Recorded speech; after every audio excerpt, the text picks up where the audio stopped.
Welcome to the Cork Creative Podcast. With this podcast, we hope to promote local creative businesses and people. I'm your host, Jordan Hennessy from Flux Learning, and today I have the pleasure of sitting down with the incredibly talented Justin Grounds, a musician, composer and music producer surrounded by his beloved musical instruments in his home studio here in Clonakilty. Justin's journey in music began at the tender age of 4. From early studies in violin, he ventured into electroacoustic compositions during his university years. He seamlessly fuses classical violin with electronic beats and bass, a theme that echoes throughout his diverse musical career. His orchestral and chamber ensemble compositions bridge Baroque violin training with a love for modern electronic sound processing. After years in Vancouver and Melbourne, he now calls West Cork home.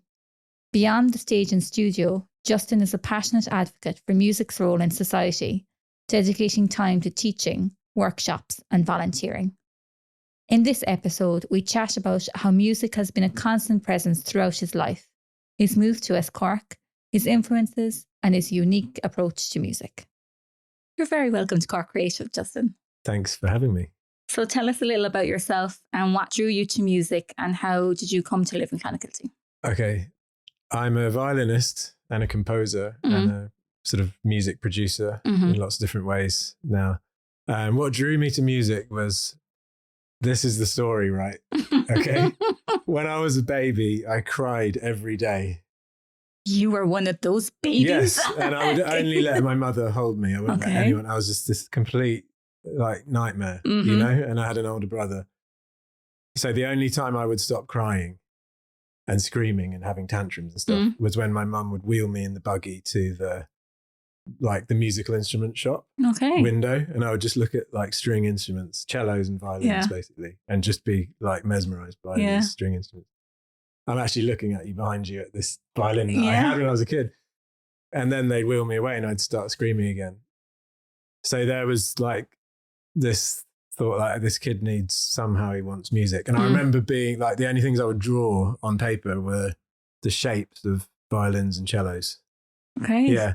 And any time music came on the radio that was classical, I would be tuned into that, you know. And my mum's Australian and my dad's English. So this was in England where I was born. But we went to Australia and I started school when I was just 4 in Australia. And my uncle was to my mum, apparently he was God, this is crazy. Can't you see this kid is crying out for the violin? So this woman who's a violinist, professional violinist in Australia, made me a cardboard cutout violin. And I had a stick, you know, just a stick. And then I would stride around the house. I kind of have this memory of it, playing my violin. And I think I even did a busking concert, you know. And weirdly enough, I was still in touch with her and I ended up playing with her, you know. Gosh. So then we got home from Australia and I started going to school in England, and there was nothing, my mum didn't know anything about where to even begin. And I was still as terrible as ever. And she was on the bus coming home to pick me up from school, coming home to the village. And she was crying on the bus. She was so distraught. She was just in tears. She just broke down in tears on the bus. And this stranger came and sat next to her and was put her arm around her and just said, this lovely lady just said oh, what's the matter? You know? And my mum said, well, I've got these 2 boys and my youngest boy is just crazy. And he just desperately wants music, especially the violin. And none of us in our family know anything about where to even start with this, you know? And then this lady kind of consoled my mum a bit. And then she got off the bus, you know, at one stop. And then my mum got off at the next stop. And an hour later, there was a knock at the door and this lady was at the door, this stranger. And she just said, I went to the post office and I asked the postmistress, where does the Australian woman with the 2 little boys live? And they told me where you live. And here I am. And she just handed my mum a piece of paper and it had a violin teacher's number on it. She's like, here's the violin teacher's number. Call them now. You need to do this. And next day, I have a memory of walking into this old house and being given this violin and having my first lesson at age 4, you know? And then from that day on, I just played violin. Even to now. And I'm 42 or whatever. And even now, if I don't play for like 3 days or something, I get really weird and kind anxious of distraught and grumpy and like, well, not grumpy, I sort of get, and my wife will just be like, what's the matter with you? Just go upstairs and play the violin, you know? And then as soon as the bow hits the string, I'm kind of like, oh yeah, thank God I'm back with this thing. Yeah. Isn't that weird? What an amazing and even story. more than that. Yeah. Like the year before COVID, so 2019, my old high school in the village that I grew up in, where I studied music, built this like beautiful modern auditorium for concerts. And they did this series where they invited past students who are now professionals to come and give concerts. So I went and did this concert. And after the concert, I was like milling around in the foyer greeting people. And this woman hugged me and she said, I'm the woman on the bus who gave your mum the number, you know? And she was like, and here you are, like playing for everybody on stage. Oh my God. You know, and it was like this amazing moment for me because I was like, you just do one kind thing in your life and it changed my life completely, you know, because my dad even said one time at dinner, he said, oh, Justin would probably be in prison or something if he hadn't got that violin. Isn't that amazing? So weirdly, you know, that was sort of what I just had to do. Yeah. And it was like, sort of vaguely knew that I needed it or something I needed to be able to create sound. Yeah. And it's just what I've done ever since. And it's like the best thing. It's a wonderful life. Like, yeah. Exactly. I love it. Like, people go like, oh my God, you're a musician. Like, how do you make a living? It's like, I have a great life. Like, I get to do this thing every day that you love. That I love. Like, I never grow tired of it. I could, you know, it's really part of you though, isn't it? It's like part of your I think I was lucky that I found that early on, you know, because it gave, in my teenage years and stuff, it gave me a focus. You know, I didn't get in loads of trouble because I was just playing in bands, you know. So everyone was like drinking and I was the one on stage, you know, performing. So I got saved from, going down some of those routes that you might, you know, and I think a lot of teenagers, they just don't know what they want to do. They haven't got the right. And they haven't found the direction yet. Yeah, whereas I was like, I just want to do this. Whatever it is, it doesn't matter what it is, you know. So. And why Clan? How did I get to Clan? There's another long story. Well, I after graduating college, I didn't want to live in England. I just, something about England never suited me really. And I went to like California and I went all around. I lived in Canada and then I ended up living in Australia because I'm half Australian. I lived there for ages, you know. And then I met who's now my wife, who's Canadian, on the street on New Year's Eve randomly. And when we decided to get married, Alison was like, well, I don't really want to live in Australia anymore. And it was like, you know, if you're not both from the same town, like you end up just one person entering the other person's dominating their life, you know, their friends and their work. So we just said, oh, let's go somewhere totally new where we don't know anybody and just start our life again.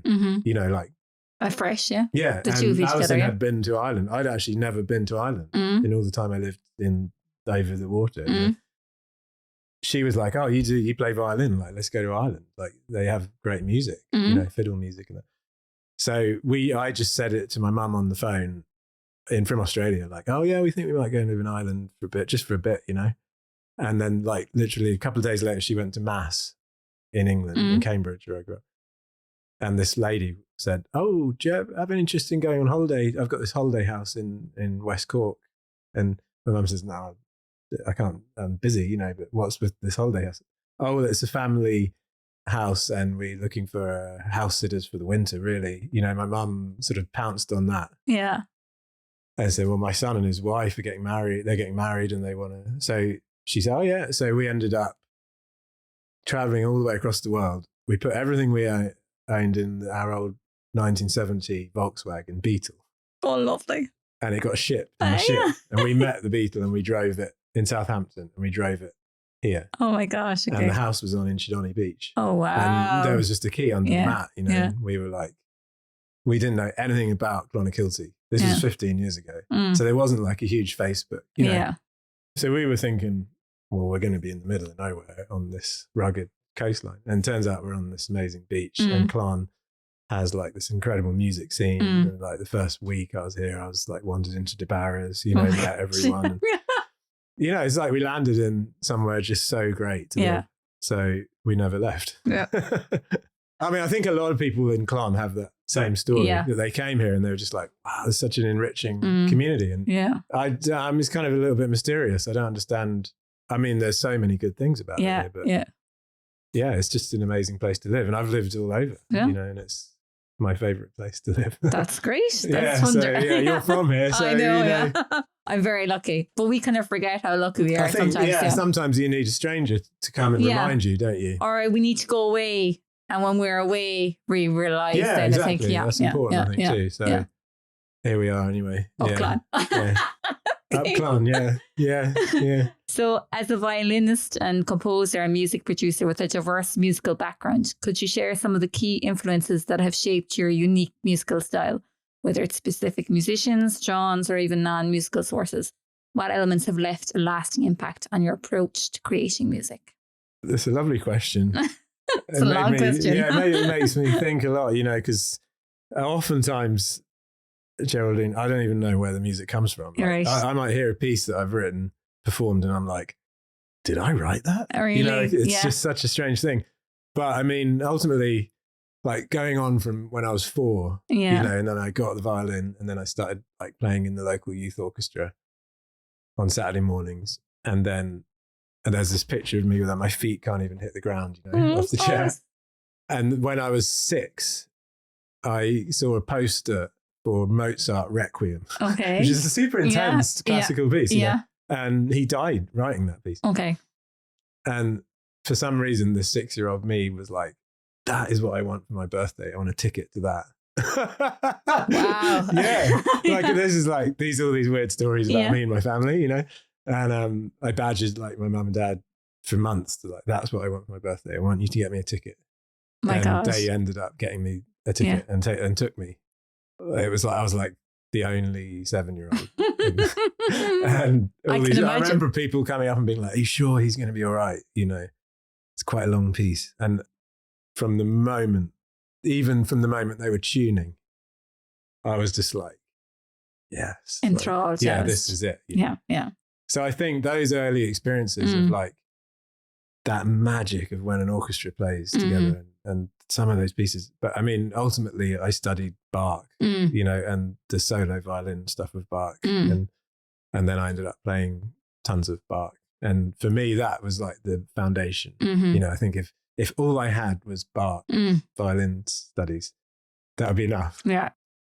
But then you see a lot of kids go to like the classical studies, they play in orchestras, they can just read the music, they're really good, but that's their thing.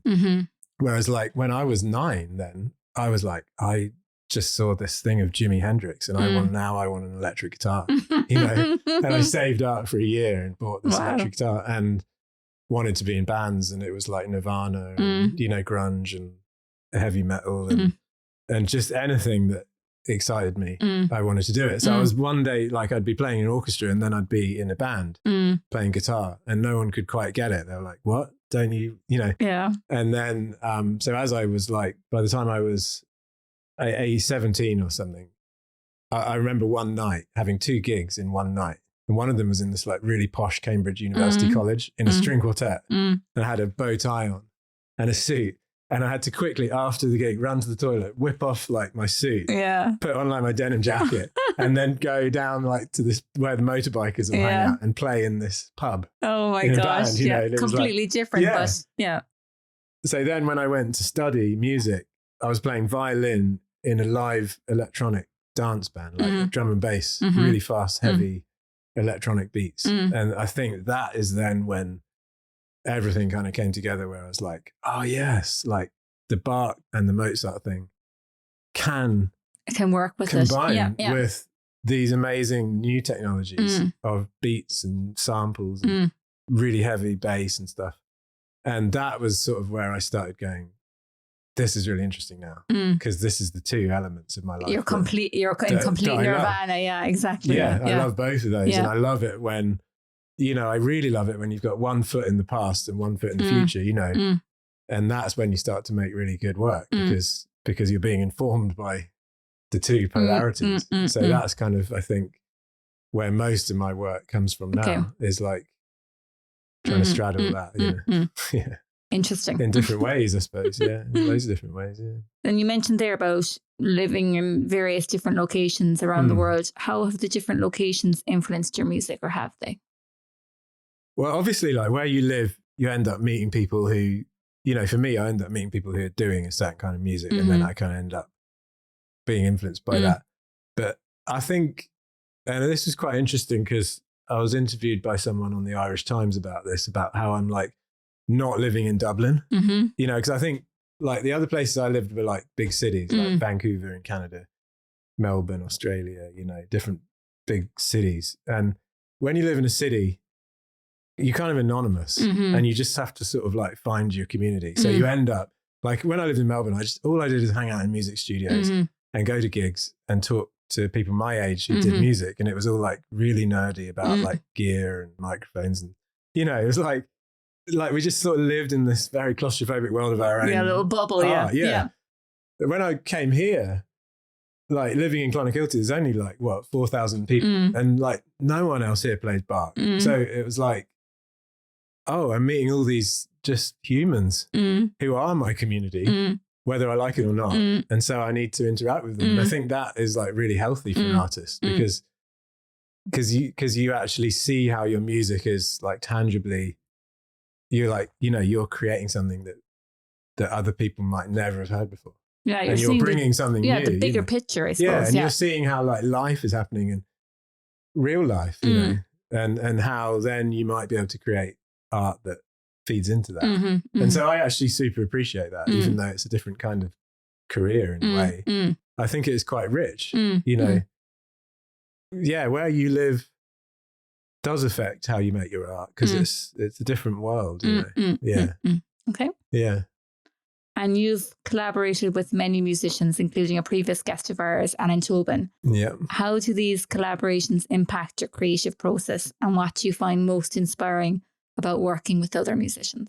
Yeah, collaboration's just so interesting because it steps me back into a different position because it's like there's a bigger thing going on here, and how can I be a part of this in a way that will elevate it? You know, rather than, you know, so many artists are just in their studio, like, you know, musicians, like everything revolves around like, what does this mean in my head? You know, a bit narrow though, isn't it? Yeah. And in so many ways, when you start to collaborate, you open everything out a bit more. So you're like, you might not be so emotionally involved in the thing, but you might be able to have another kind of involvement, you know, like a more practical involvement or a more like, you know, you can help it to take on a new life. Yeah.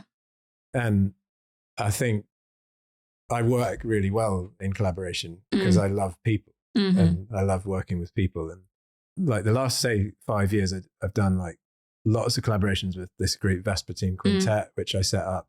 And we did stuff with like people like Liam and Wainley and Adrian Crowley. And, you know, and it's just like a way of my artistic training helping other stuff happen. And then I've started doing contemporary dance pieces at the Firkin Crane in Cork and at the Uillinn, working with choreographers and creating like live music for dance.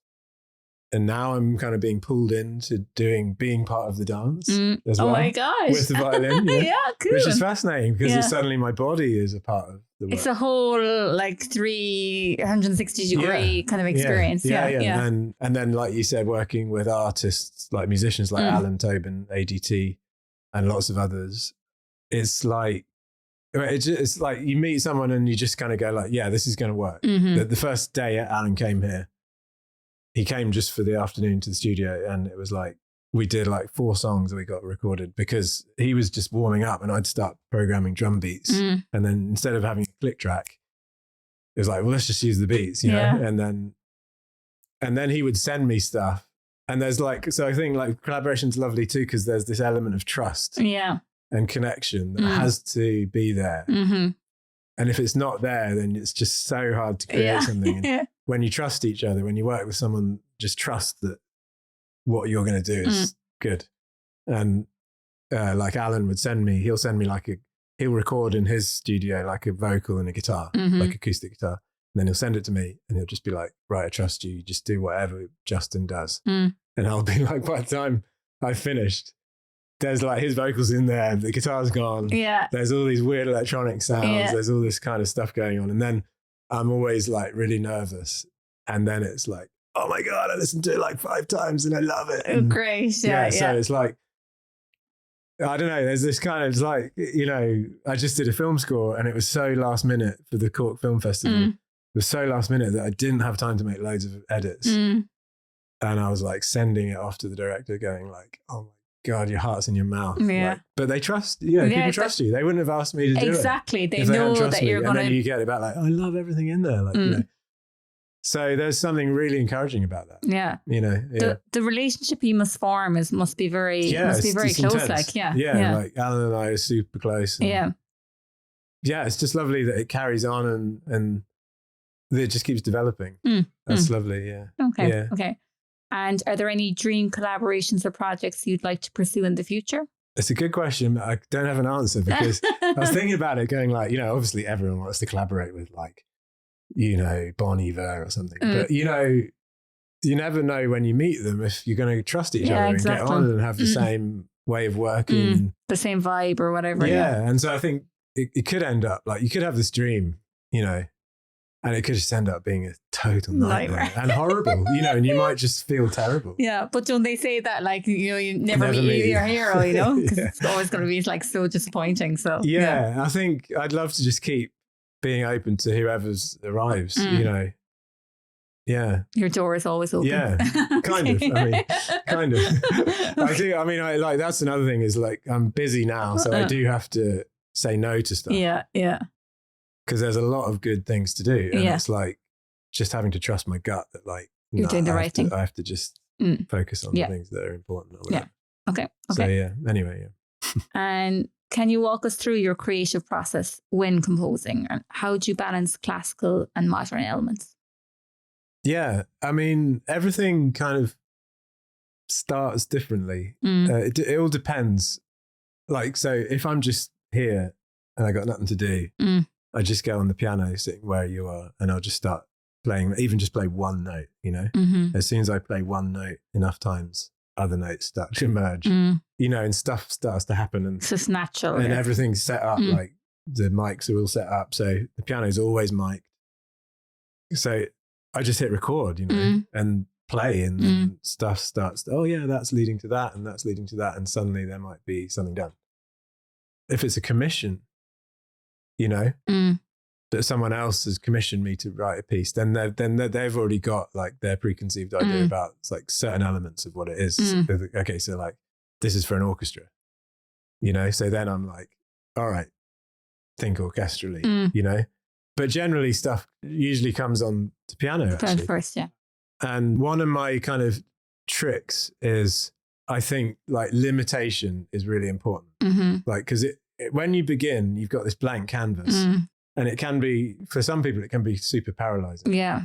And also because nowadays, like with computers and stuff and sample packs, sample libraries, you could have any instrument. You know, I've got a sample library in here that's the BBC Symphony Orchestra and I can play it on a keyboard, you know, so you can have anything. Yeah. But when you've got everything at your fingertips, everything just sounds, it just washes into like a mud, you know, too many colors, you know. So I have this sort of creative process where I just go, okay, I'm going to limit myself, you know, limit myself to like, if it's an orchestra, okay, I've got the whole orchestra, but I'm only going to use certain notes, you know? Yeah. So like this minimalist thing of like only Ds on those first violins, they're only going to play Ds, you know, and then we might add another note. Because otherwise everything may as well just be Beethoven. Yeah, it's too much. It's overwhelming. It's already done. Yeah.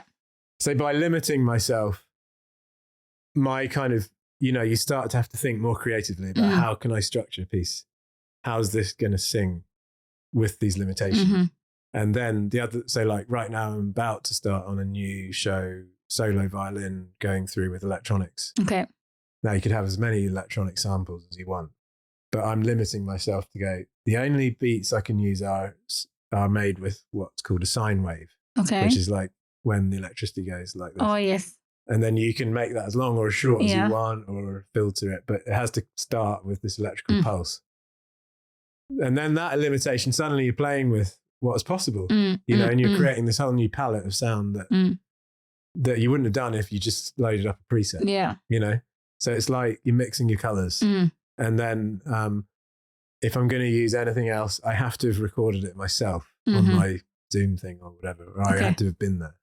So then any kind of ambient sound that comes in, I was there. Okay. Like, I'm not just pulling stuff off. Yeah. Okay. Because everything's so available. So by making stuff a little bit less available, I think it brings out like then your innate creativity. Yeah, exactly. Yeah. So that's kind of where everything begins, like this limitation. And then you kind of go, all right, I can kind of feel where this is growing now. Yeah. But the piece sort of emerges itself. in a weird way. Yeah. I mean, you hear artists talk like that. Yeah, no, I and can it get sounds that. a bit strange, but actually it does. Yeah, no, I get that. It does. And it's partly having, as I've got older, I've sort of become more comfortable with getting to that point of the project where I'm going like, I have no idea where this is going. You know? And I've got like the directors got like, you know, there's a schedule. And then kind of like being comfortable with that and continuing to keep going every day to it. Usually I'm asleep in night in the bed and I wake up and I hear it all very clearly. And I'm like, why is it always 4 a.m? You know, like I have to so inconvenient. Yeah, but it becomes clear in my mind. Maybe that's because my mind's unconscious and I'm not getting in my way. But I'm a big believer in that. Okay. Like, when you're asleep, a lot of creativity is happening. Oh yeah, definitely. Yeah. So writing in the morning and having a practice that allows that to come out is important too. Okay. I don't know. This is all me waffling. No, that's... It's kind of hard to talk about creativity. Yeah. It's very individual though, isn't it? So what works for you might not necessarily work for someone else, but... Yeah, I think one of the things is just try and work quickly. Like don't mess around for a whole day. Don't overthink it. Trying to set up a microphone. Just have it ready and go and just keep going. And because you can always edit it out. And is that why it must be great to have your own like studio? Yeah, I mean, like, having that is perfect. Yeah, you can just like fall in here and... I can run up here and quickly like, you know, write something. And then like, obviously the more technique you have, you know, you can't really learn creativity. You can learn all these techniques that help, right? So like, obviously having like classical violin training and or orchestration training and being literate with a pencil, that just speeds up the process. Yeah, it helps. Yeah. Yeah. And then being literate with the technology too. But I'm kind of hyperactively creative. I'm like, I don't have any problem making music all the time. That's great. It's just in your bones. Creative block. That's good. Okay. Yeah. And your compositions often melds Baroque violin with modern electronic sound processing. Yeah. What challenges or opportunities does this present? Yeah, that's a good one. Well, the first challenge is like the violin itself when you're trying to mic it up. So say you want to combine it with like really loud bass and beats or electronic sounds, which kind of come out of speakers.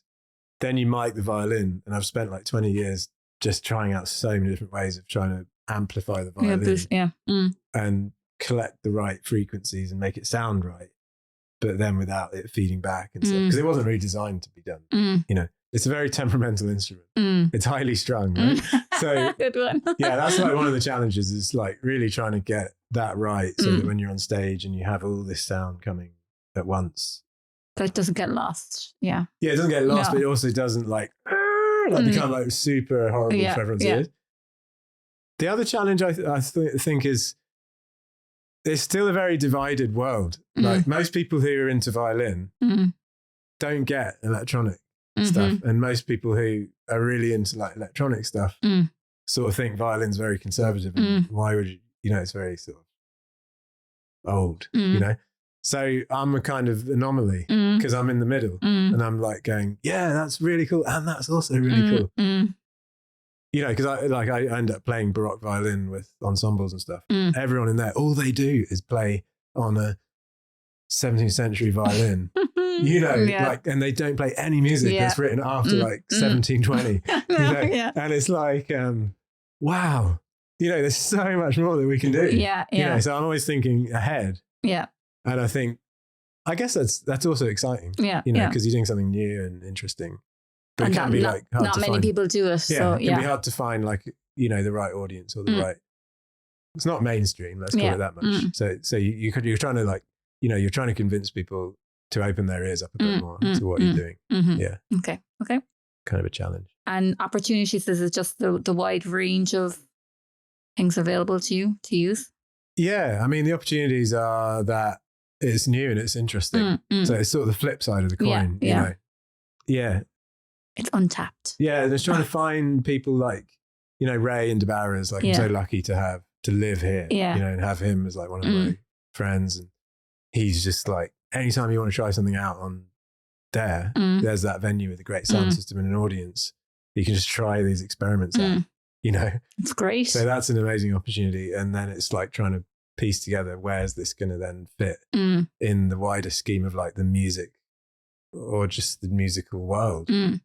And I'm lucky enough that I've like found like, you know, these choreographers who are into it, or directors of films and stuff, rather than maybe just like following that indie musician path of like just trying to tour like Whelan's and, you know, whatever, you know, so.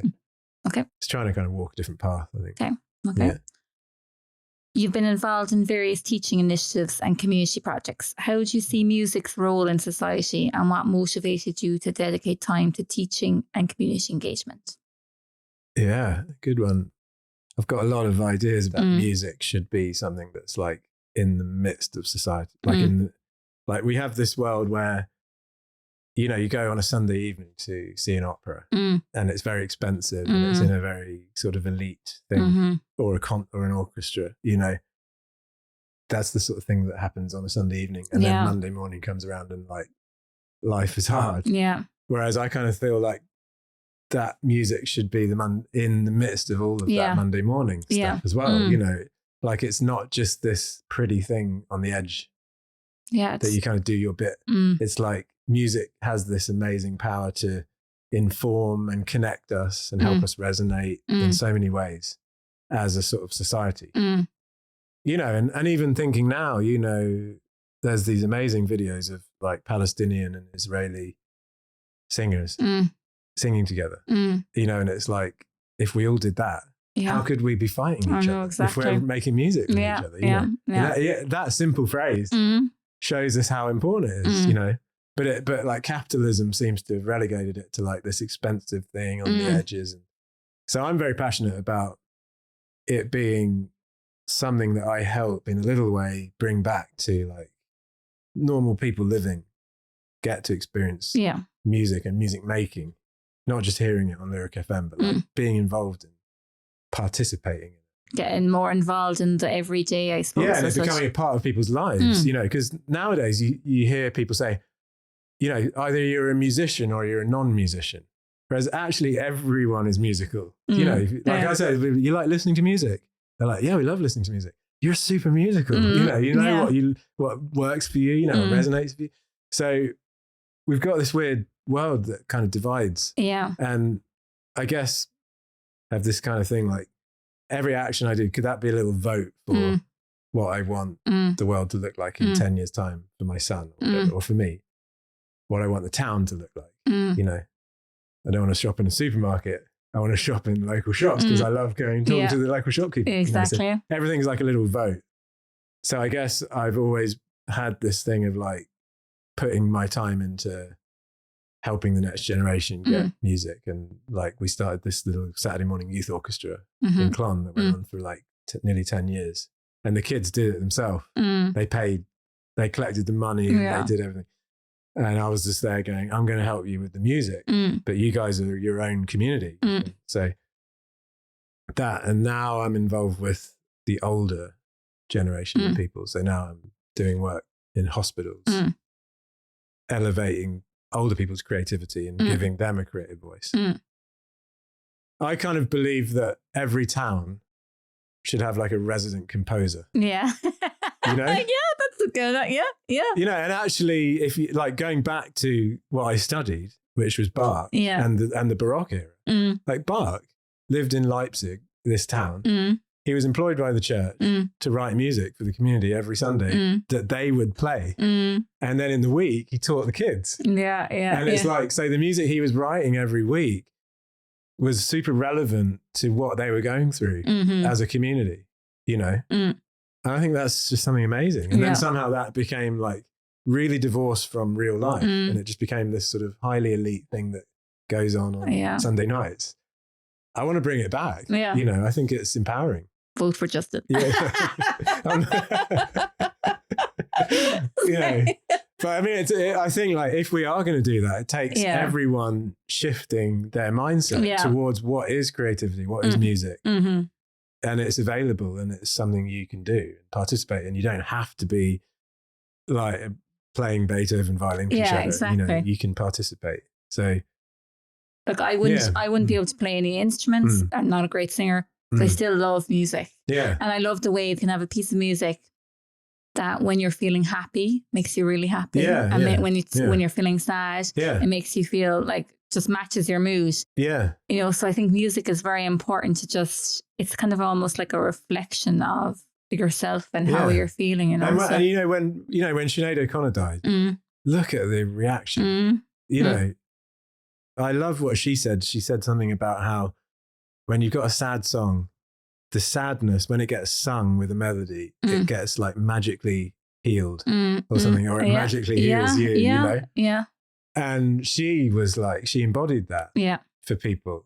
But when, you know, that was just like, of course, everyone's so involved with music. Yeah. And years ago, I wrote this set of scores called the Human Orchestra Project that I had this idea that I could write a score and it was just the score would just be an A4 piece of paper and there's no musical notes or anything. It was just written instructions. And you could go to a room of people. Like I did it. I've done it with like a group of GP doctors or something, or a group of CEOs or something. You go in and you just give the score out to everyone. It tells them what to do. And then when they follow the instructions, they're making music. And I did a whole load of them. And I did this TED thing in Clon, TEDx. I did one there. And but it's like, you know, even if you can just open your voice and use your voice in a set, you know, even one note, just sing a note. Then it's a very simple concept. But you're in a room with all these people. Suddenly you're creating this magic and you're doing it, you know, and that's quite transforming.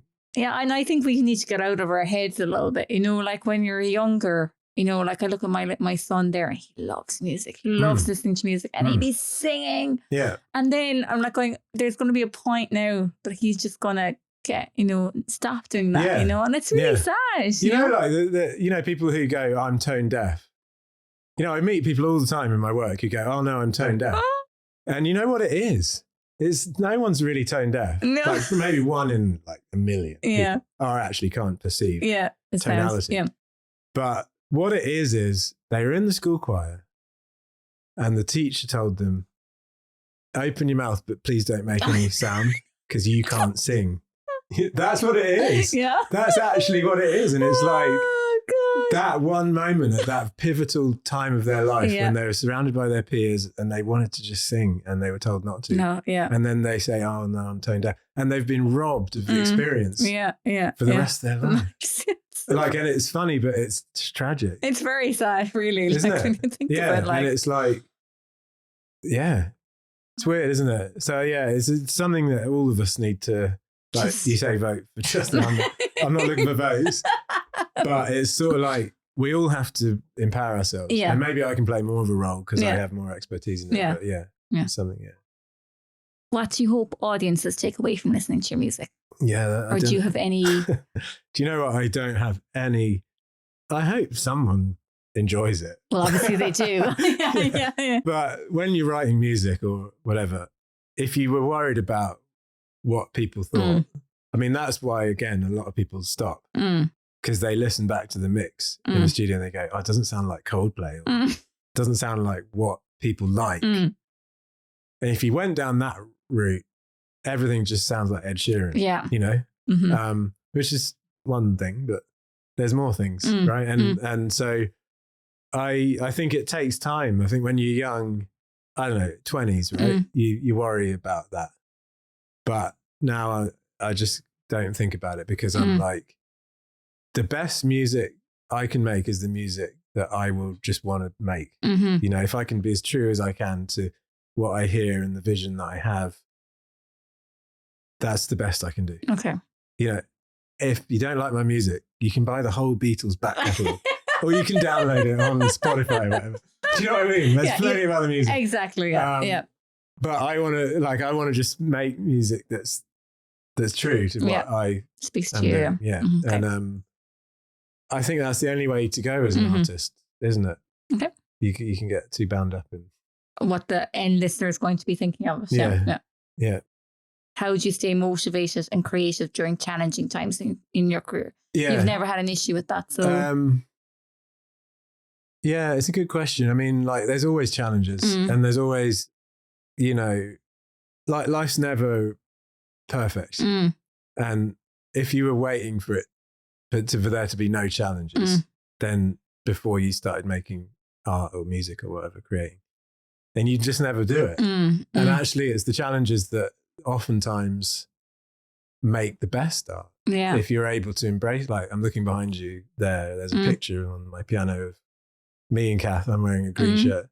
Kath played cello with me in Australia. Okay. We traveled together and stuff, playing music, and she got cancer, She rang me just before she died and she was like, oh, I've got one more request. I just want you to make a piece of music for my funeral, And it was like, talk about a challenge, like I was distraught anyway. But then as soon as I went to the piano, all of like the memories I had of us together, just like, I was like, this is what I do with my challenge. I use this process to create something, and I created something that I was so proud of, and I sent it to her on WhatsApp in Australia, and she was in the hospice, Oh gosh. and she was able to play it on WhatsApp. Oh, and hear lovely. what would be played at her funeral. Yeah. And it was like my way of saying goodbye. Yeah. So yeah, if you can galvanize like the challenges are there for you to make music out of, that's what it's about, I think. It means an awful lot and more. The resonance of it, the resonance of, like we used to joke at university, like all the best art came out of cold, horrible weather places, like Russia, Yeah. And like what came out of like Miami, Yeah. But like, the resonance of having to try and live and struggle and make something out of your life is what draws us to try and create these structures of beauty. Yeah. And so, like, look at people like Nick Cave. Some of the work that he did after his son died is just extraordinary. Yeah. He's managed to process it and embrace it in a way that, Good answer. Yeah, right. Okay, cool. Okay.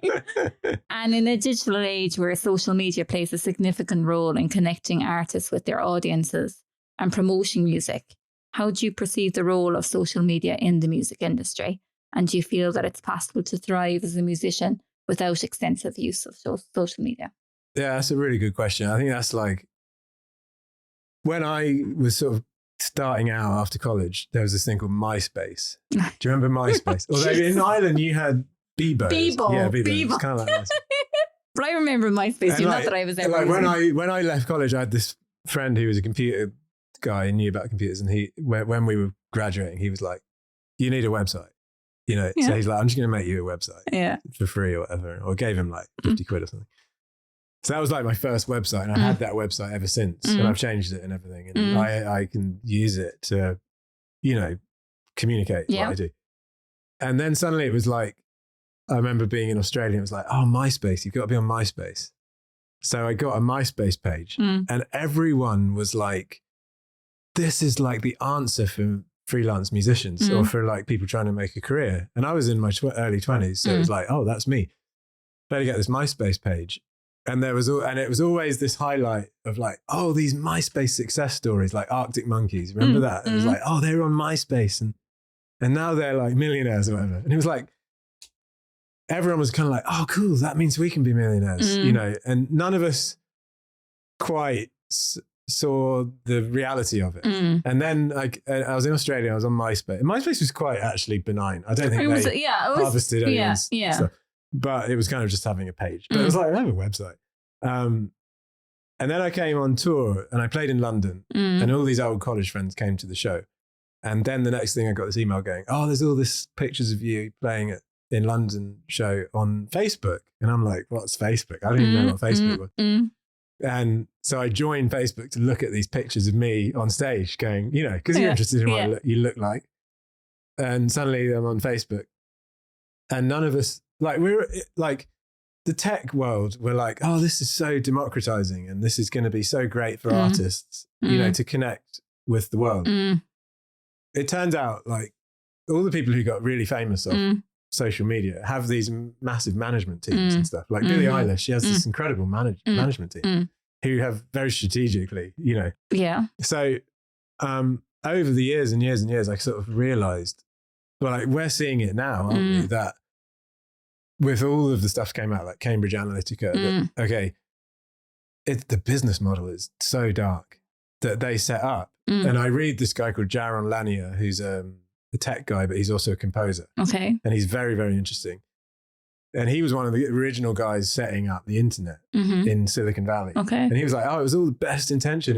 We wanted it to be free for everyone. Now, if it's free, suddenly they're like, well, where are we going to make money? So then they came up with this plan that they're going to monitor everything that you look at and create these algorithms because they want you on it for longer. And then they're going to sell that data to whoever indiscriminately. So then you see stuff like, I mean, look at Israel and Palestine now. I mean, obviously it's a heartbreaking situation in every single way. But then when you go on in the social media, it's just like this shit show of like misinformation, just putting petrol on a big enough fire. So again, it's that thing of like, well, I want to exist in a way that like does my little vote for the future, you know? Yeah. And actually, how many musicians like me has this social media world really enabled to make more? Like, are there more people making a living as artists? There aren't. No, they're probably actually making less. Yeah, like, it's actually like kind of killing the scene because people's like are so manipulated by the algorithm. They're like, they're listening to like 10 seconds of a song and then their concentration's gone and they're skipping and skipping and skipping.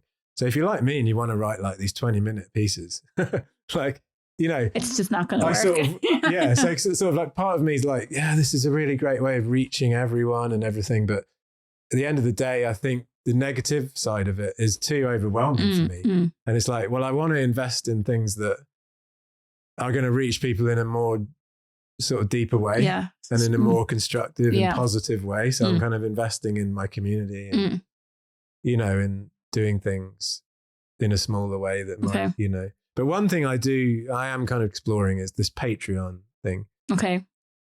So that's kind of like a site set up where people can subscribe to support and fund my music project.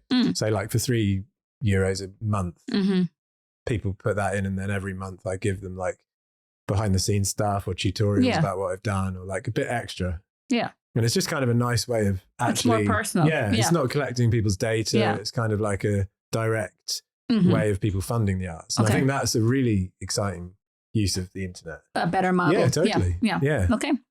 I've kind of just made this thing like when I have to pay for something, I'll use it. So I pay Apple for my mail, you know, and to listen to music because I know they don't have an incentive to sell my data. Exactly. Feed me more stuff. Well, there's no such thing as, you know, something for free really. If it's something, if you're not paying for something, you're paying for it another way. So and it's sort of I mean, it's getting out of hand now, the social media thing, and there's all these new things. Like someone invited me the other day to Blue Sky. Have you heard of that? No. It's started by the same guy who started Twitter. Oh God! But now it's like. A better social media. But there's always going to be something new and better. And once you go on one thing, then there's something new. I just can't keep up. I'm just so I kind of like, you know, I just made the decision to myself, like, I want to connect with people through my music. But there's so many ways of connecting. You know, even if it's just connecting with your local community in a certain way. A more positive and wholesome way of doing it. I'm up for that. Yeah. Okay. And for someone considering a career in the music industry, drawing from your own experiences, what advice would you give them? Are there any specific lessons you've learned or key principles you believe are crucial for navigating the challenges and opportunities in this dynamic field? Wow. Yeah. I remember when I was like 21, I had a masterclass, like Baroque violin masterclass. And I was like ready to start a career, you know, and I was like, basically asked him that question. I was like, have you got any advice for me? And he goes, I got one piece of advice. Don't, you know? And I was like, wow, Yeah. But in a way, it galvanized me. Yeah. Like, I think if you're going to go and be an artist or a composer, like, it really just has to be the thing that you just have to do. Yeah. Like, if there's another way of getting through life or whatever, or you can contribute to the world in another way, that might be a better way. But for me, it's just what I have to do because that's what I do.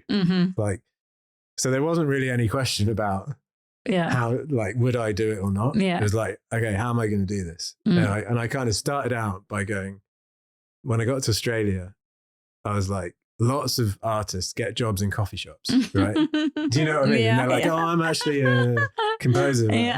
Monday to Friday, they're in a coffee shop. And I was like, I'm not going to do that. I'm just going to like do anything I can to make a living that does music. Yeah, involves music. You know, so it was like I just took all the jobs I could, like in any band, doing gigs, or anyone needed a violin player in a studio, I just went and did it.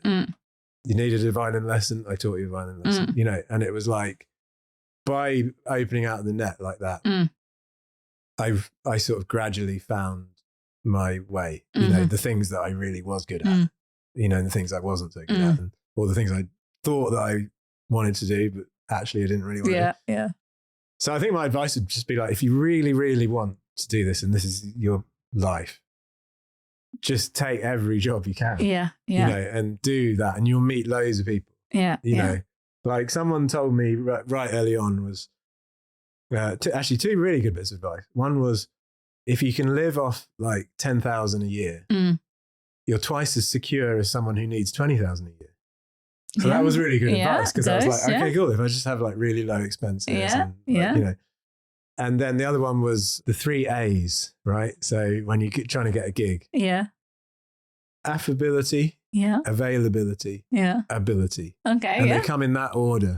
So if you're really affable, if you're really likable, you're going to get the gig. Even if your ability is lower than that guy who's a genius, but he's an arsehole. Exactly. If you're available, you make yourself available, you're going to get the gig. And then finally, ability. You know, you have to have some, but those other two are important. So I kind of, I went with that. Sounds good. Very good. And where do you see your artistic path leading you in the future? And what are your future plans? I don't know. I'm open to anything, really. I mean, I've always been open to what comes up. You know, I'm kind of, I'm not projecting into some sort of, you know, fantasy of being uber famous. I actually quite like my life as it is. And I'm homeschooling with my kid. So I'm really enjoying that. And he's playing piano and he's loving playing piano. And so I'm just kind of open to learning all the time. And I love just creating music. So I'm open to wherever the road will take you. I mean, I've been really, really loving doing the collaborations with dance projects. I'm loving that. It's so interesting and beautiful and a different world. And I really love doing film stuff. So independent film making is, I love that too. Okay. So but who knows? Who knows? Well, thank you so much, Justin, for chatting to us here on the Cork Creative Podcast. If you'd like to learn more about Justin and his music, you can find links on corkcreative.ie.